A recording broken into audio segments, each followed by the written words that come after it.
Updates today. I'm first going to turn to the Secretary of Transportation, Sean Duffy, and then you will hear directly from Chief John Donnelly with a situational update. Thank you, Mayor. Again, Sean Duffy here, Secretary of Transportation. We wish we were gathering for different purposes today. I just want to let you know that the Department of Transportation, the FAA, along with the White House, President Trump, local, state, and federal partners, all working together on this incident in unison. I couldn't be prouder of this team that's been assembled, working tirelessly. Mayor, I want to thank you specifically for your work. A few details I'd like to give all of you, and some of you reported this, but last night, if you live in the D.C. area, you would know that this was a clear night last night. The helicopter was in a standard pattern. If you live in the D.C. area, you'll see helicopters up and down the river. This flight pattern is seen oftentimes when you live in D.C. This was a standard flight pattern last night as well. The American Airlines flight coming into land was in a standard flight pattern as it was coming into DCA. So this was not unusual with a military aircraft flying the river and aircraft landing at DCA.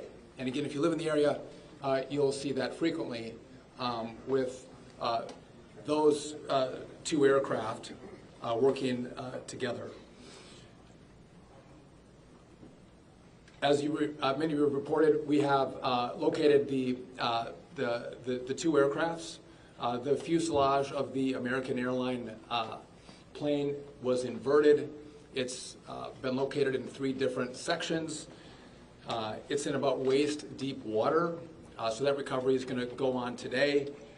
As that recovery takes place of the fuselage of the aircraft, NTSB is going to start to analyze that aircraft, partner with the FAA with all of the information we have to get the best results possible for the American people. I would just say that safety is our expectation. Everyone who flies in American skies expects that we fly safely, that when you depart an airport, you get to your destination. That didn't happen last night. And I know that President Trump, his administration, the FAA, the DOT, we will not rest until we have answers for the families and for the flying public. You should be assured that when you fly, you're safe.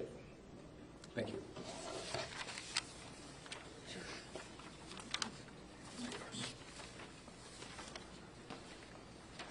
Thank you, Secretary. Thank you, Mayor. I'm joined today with Fire Chief Bonnet from the Metropolitan Washington Airports Authority, and I'm John Donnelly, Chief of the District of Columbia Fire and EMS Department.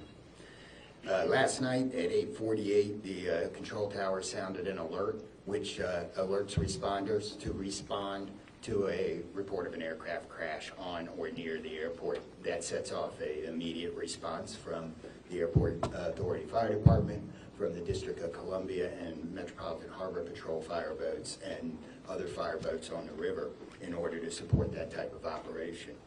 Very quickly, this call escalated. It became apparent, the responders realized that they had a plane crash and immediately escalated to a response that ultimately included about 300 people last night. These responders found extremely frigid conditions. They found heavy wind. They found ice on the water, and they're operated all night in those conditions. I'd like to take a moment to acknowledge the agencies that responded in addition to DC Fire and EMS and Metropolitan Washington Airports Authority: Montgomery County Fire Department, the Prince George's County Fire Department, the Charles County Fire Department, the Baltimore County Police Department, the Anne Arundel County Fire Department, the Alexandria Fire Department, the Arlington County Fire Department, the Fairfax Fire Department, the Prince William Fire Department, the Baltimore City Police Department, the Maryland State Police, the Maryland Natural Resources Police, the Department of Defense, the Joint Base in Bowling Fire Department and the staff there, the U.S. Army, the U.S. Coast Guard, the United States Park Police, the Metropolitan Police Department, the FBI, and the NTSB. Despite all those efforts, we are now at a point where we are switching from a rescue operation to a recovery operation. At this point, we don't believe there are any survivors from this accident. And we have recovered 27 people from the plane and 1 from the helicopter. The District Office of the Medical Examiner has lead on reuniting these bodies and these people with their loved ones, and we will continue to work to find all the bodies and collect them and reunite them with their loved ones. We should also acknowledge that the Virginia Medical Examiner and the Army Medical Examiner are involved in this operation and a very important part of getting people identified. So.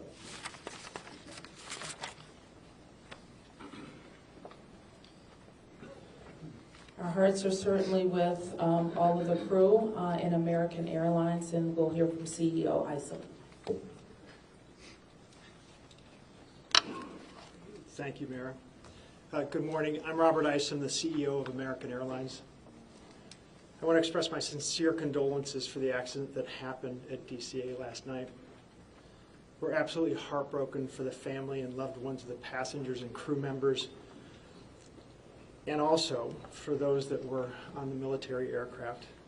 Our focus right now is doing everything that we can to support all of those involved and also the PSA Airlines team. This is devastating. We are all hurting incredibly.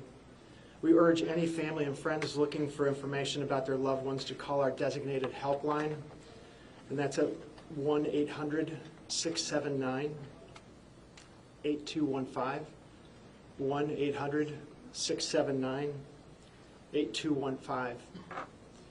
And here's what I can share at this early stage. American Eagle Flight 5342, operated by PSA Airlines, traveling from Wichita, Kansas to Reagan National Airport, was involved in an accident just before 9 p.m. local time on final approach into Reagan National. It collided with a military aircraft on an otherwise normal approach. And at this time, we don't know why the military aircraft came into the path of the PSA aircraft. Flight 5342, a CRJ 700, was under the command of 4 crew members. They carried 60 passengers, as you know, for a total of 64 people on board. In addition to local resources already here in D.C., American Airlines has activated our care team, and that's a group of specialists that are trained to support these types of responses. These team members are on site or arriving soon. And additionally, we have members of our GO team that are on ground here in D.C., and they're being deployed with resources to do everything that we can to take care of the needs of the families and the loved ones of the passengers and crew members. And that is our sole focus. And we're so grateful for the first responders. They've been working through the night. Courageous efforts. And we're actively working with local, state, and federal authorities on emergency response efforts and closely coordinating with PSA Airlines as they cooperate fully with the NTSB on the investigation. I know that there are many questions. At this early stage, I just won't be able to answer many, but we'll provide additional information as it comes. Thank you. I want to introduce the Metropolitan Washington Airports Authority CEO, Jack Potter. The authority manages Reagan Washington National and Dulles International. Good morning and thank you, Mayor. First, let me begin by expressing our condolences for all the victims of this flight and for their families. There's a lot of grieving going on, and so we're very sympathetic to that. I want to echo what was said about the first responders. When there's a problem in this area, everybody drops everything and they rush to wherever the problem is. So I want to thank the chief, the entire team from Washington, D.C., but just as important, the list of folks that the chief described. The federal authorities have been here en masse, and so a lot of effort was brought to bear. Unfortunately, we weren't able to rescue anyone, but we are in the recovery mode right now, and I just want to Last night I expressed the fact that we hope to open at 11 o'clock today, and that is still the case. We're going to open the airport at 11 o'clock. And again, condolences to the families, and thanks to the many, many who are still out there working very, very hard to complete this recovery. Thank you, Mayor. I do want to acknowledge that the Virginia Transportation Secretary is here, in addition to the Alexandria Mayor, and I will like to ask members of the Virginia congressional delegation to the podium next. U.S. Senator Mark Warner, followed by Tim Kaine and Representative Don Beyer. Thank you, Mayor. I want to join with everyone else and express my condolences for the victims. For folks who don't live in the DMV, we are made up of a lot of jurisdictions. Reagan Airport's in Virginia. Across the river we have Maryland, obviously the district, but as been indicated by the chief, when tragedy happens, all those distinctions between the various jurisdictions and our federal partners all disappear. And I want to again thank all the first responders. On a personal note, I'll just add that literally I now know I was coming back from the district from a dinner to my home in Old Town Alexandria. And while I did not see the collision, I wondered, I'd never seen this many red lights streaming towards the airport and across the river in Maryland about this time. My phone started blowing up, and I realized that this accident had taken place.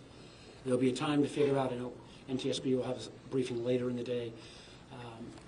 But to the victims, our condolences. To the first responders, our thanks.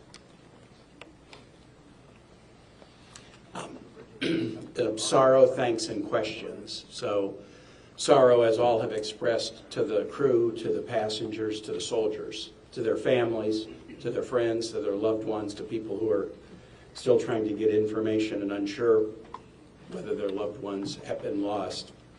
We offer our profound condolences to them and our sorrow for this tragedy. Thanks, I'll echo, Mayor, what you began with. When you see a challenge like this and you see people from so many different agencies, local, state, federal, with different uniforms, different badges, but working in such a coordinated way, even in the midst of a tragedy, it does give you a sense of appreciation and pride in people's willingness to come to the danger and work together. And I started to see that as a local official 30 years ago in Richmond, and definitely have seen it here.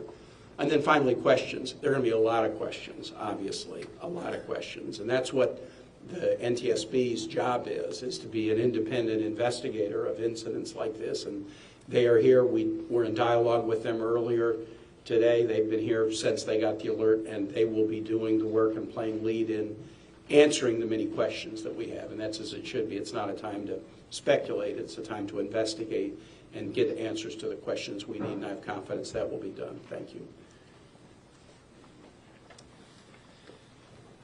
Following up on the Senator, I think grief, thanks, and service, with millions and millions of Americans traveling every year, we are all grieving, knowing that it could have been our loved ones, it could have been us. And our hearts go out to all those who have lost folks. In a most partisan place also, I'm really thankful that Democrats and Republicans, people from all over, have come together to try to make sure that people are served. As a local representative, I want the families to know that our office is available to serve you in any way we possibly can through this time of grief and transition and loss. And then also just note that we're deeply grateful for the people who risked their lives last night on a moment's notice and spent the whole night on the river in the ice and the wind, serving us. And then finally, as Senator Kaine, Senator Warner noted, after the NTSB investigation, we've got to make sure that at the federal level and with the support of Virginia, Maryland, D.C., we're doing everything we can to make sure this does not happen again.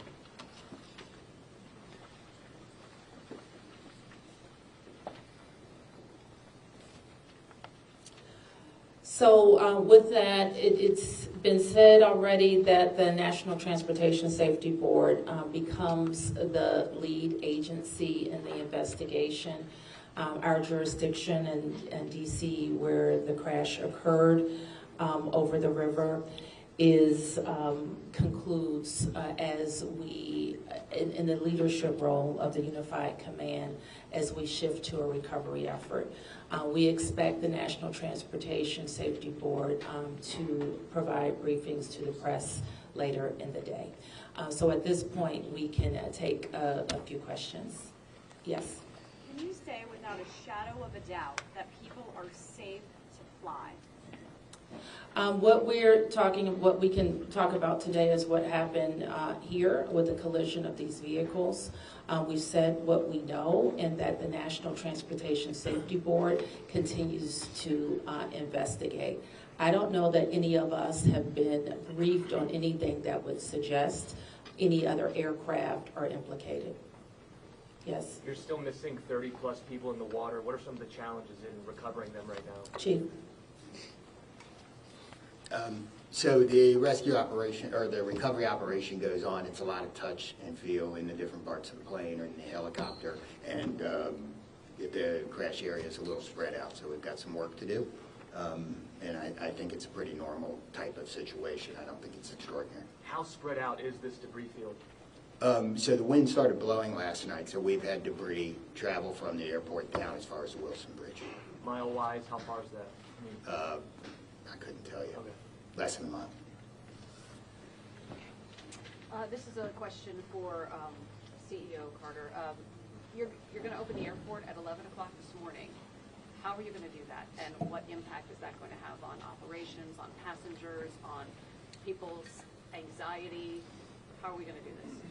Well, we're going to open the airport at 11 o'clock. It's safe. We've worked with all the federal agencies, FAA, and it's been determined that we can open that airport safely. The recovery effort that's on our property is on the waterfront. Our primary runway, 119, will be open. It's away from any activity.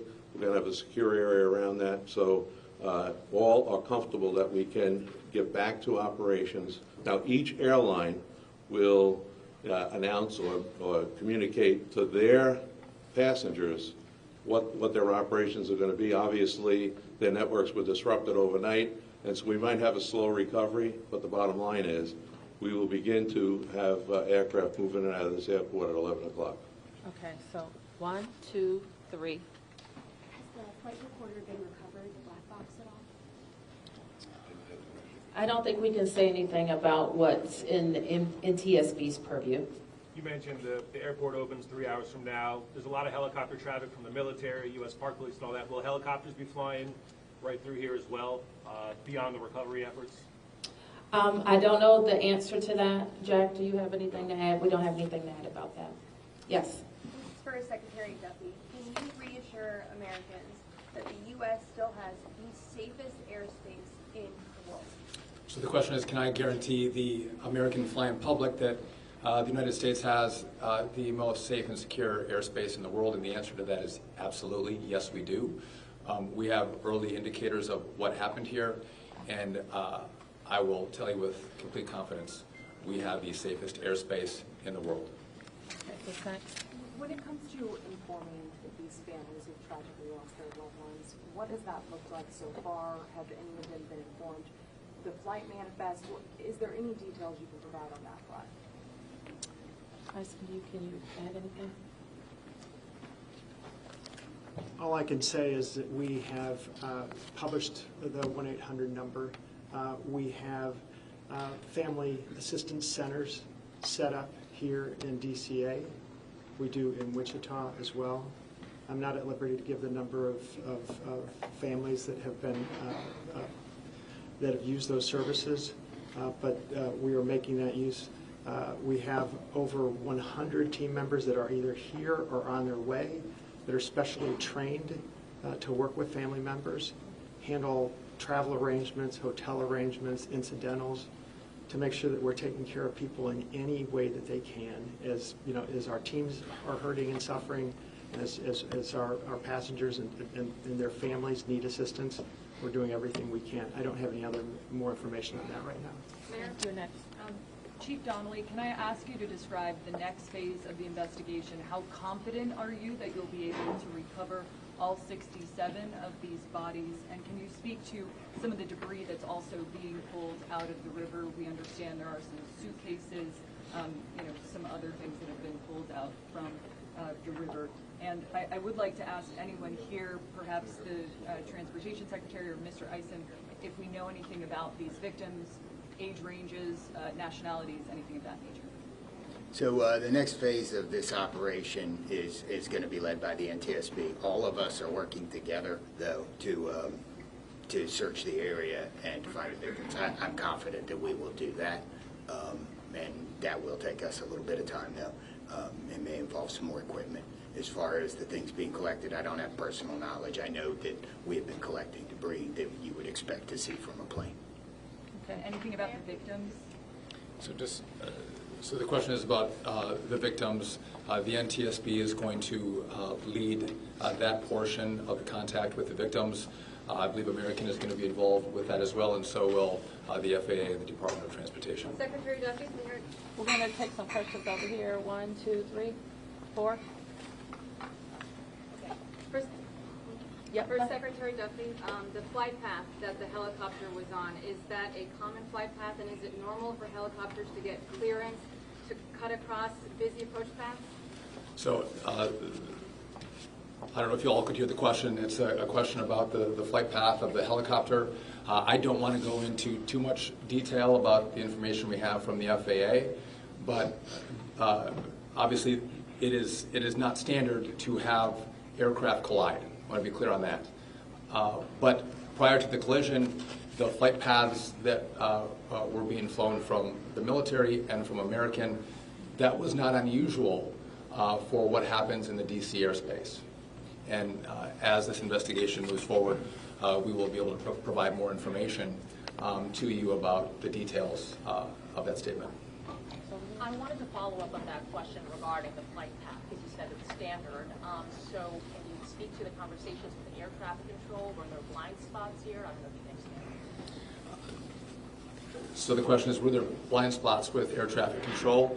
I don't want to make statements about that. I don't lead into that answer. But again, I think whether it was air traffic control, whether it was military aircraft, helicopters, or the American flight, everything was standard in the lead up to the crash. Now, obviously, something happened here.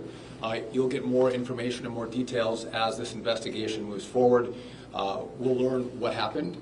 But again, those who live in the DC area, we see military helicopters fly up and down the river. It's a standard path that they fly. They're used to aircraft landing at DCA. And there's a procedure in place because this happens every day. Something went wrong here. I look forward to the time and point when we can give you that information, but I don't want to comment on that right now. Okay. Senator Payne, Senator Warner, you all have been very vocal about your concerns about busy runways here, air traffic. I know it's still early in the investigation. I'm just curious if any steps that you all plan to take to address that. We have raised this issue continuously. We've got very busy airspace. I think we will ask questions, but at the appropriate time. We are in this period right now where families are still being notified. We're trying to figure out what happened. There'll be time for those discussions, I think. Yeah, I just say the same thing. We've been pretty plain about our concerns, but it isn't a good time to speculate right now. We have faith that the NTSB will provide the answers about this. Okay, you fourth here, and I'm going to take 3 in the middle, and then we're going to have to wrap 1, 2, 3 after this young man. Thank you, appreciate it.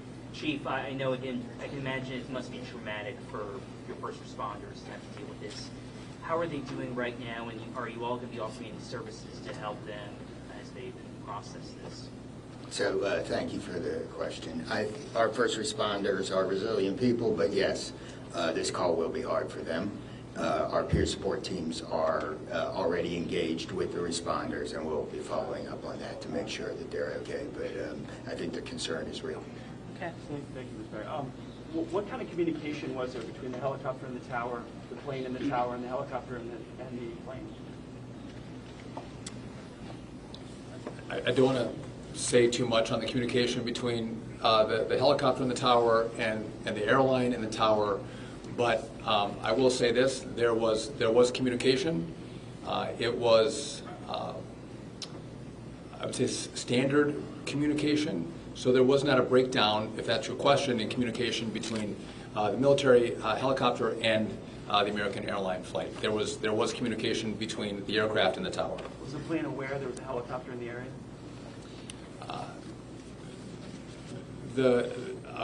I would say the helicopter was aware that there was a plane in the area. You mentioned that. So the president, you said yesterday that he called into the briefing room. Has he returned to the briefing room since then? Have you spoken? Also, a question about the National Security Advisor, Mike Waltz. He's saying that there was 30 bodies that have been recovered. That he just said that at the White House. Curious. I know you're in this presser right now, so that's hard for you to update. But I do have the question posed in the briefing room. I can do the body question first. So in terms of body recovery, as we recover bodies, we have a process, and we're not counting any bodies until they're in the possession of the medical director. So there may be some fluctuating in numbers that other people would report, but our numbers from the medical examiner.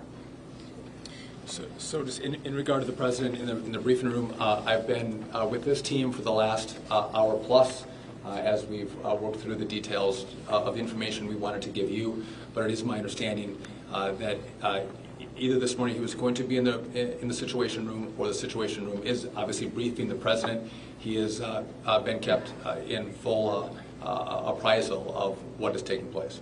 Okay, last two, you and you ma'am, first. You mentioned that the aircraft were on a standard flight pattern. Just curious, when the airport opens at 11 today, will planes be on that flight pattern again, or are they being directed to fly a different way to land?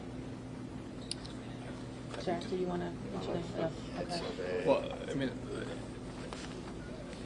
safety is paramount, and I don't have that information quite yet from the FAA, so I don't want to provide an information I don't want to provide an answer or inaccurate information on what routes will be flown out of DCA. Okay, last one.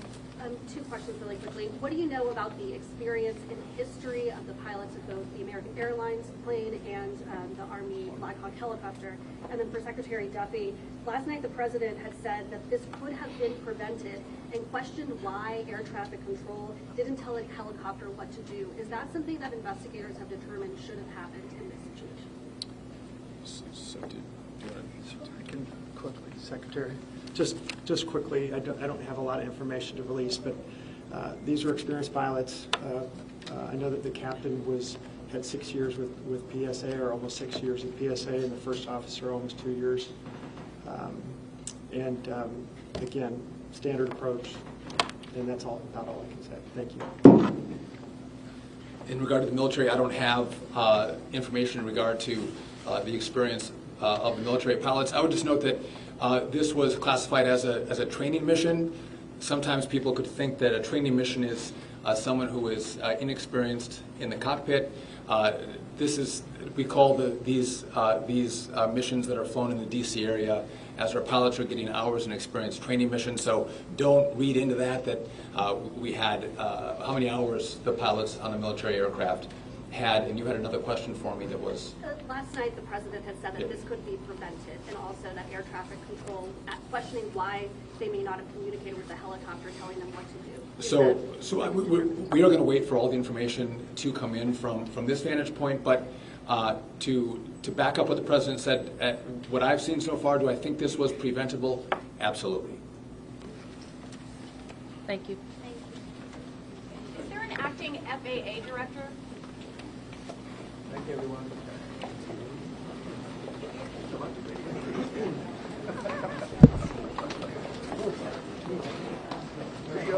Nice job.